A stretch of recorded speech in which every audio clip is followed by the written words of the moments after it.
Sementara itu pemirsa, tumpukan sampah di TPS liar yang berserakan di Jalan Tanjung Permai, Kelurahan Talang Kelapa, dikeluhkan oleh warga dan pedagang. Kondisi ini dinilai kumuh, berbau tidak sedap dan telah berlangsung bertahun-tahun tanpa penanganan optimal.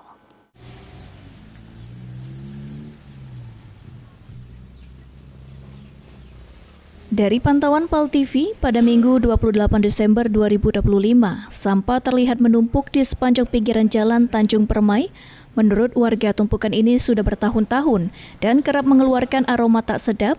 Selain itu, tumpukan sampah juga membuat kumuh dan berpotensi menimbulkan dampak kesehatan.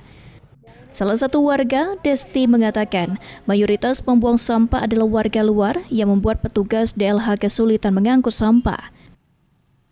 Baunya sampai ke sini nih baunya. Itulah pintu sering ditutup baik, jarang terbuka. Bau lah lama, lah dari kapan ya? Lah ada ingat lagi lah lama dari dulu iyo. Tapi uang masih galak buang ke situ. Kalau masih banyak sampahnya di situ. Pengennya kami sih kalau bisa jangan di sini lah. Kasih tempat yang agak jauh ini kan termasuk banyak uang jualan. Uang jualan deh kadang protes. Bau asal lagi bau tuh udah lemak nian baliknya kan ke sini baunya tuh anginnya kan.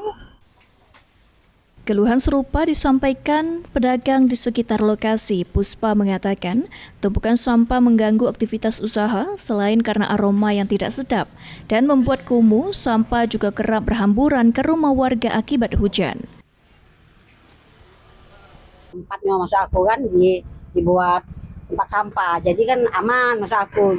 Jadi kalau sampah tuh di wadah, tidak ada kemana-mana sampahnya tuh kan. Yang ganggu lah dek sampah soal kalau tidak dijaga sampah tuh kan rusak lingkungan. Iya baunya nyebar dia, nyebar bau dek. Terutama yang bapak yang bengkel itu dia. Soalnya kalau hujan mengalir dia banyak masuk, jadi bau deh. Warga dan pedagang berharap pemerintah segera memberikan solusi untuk penanganan cepat.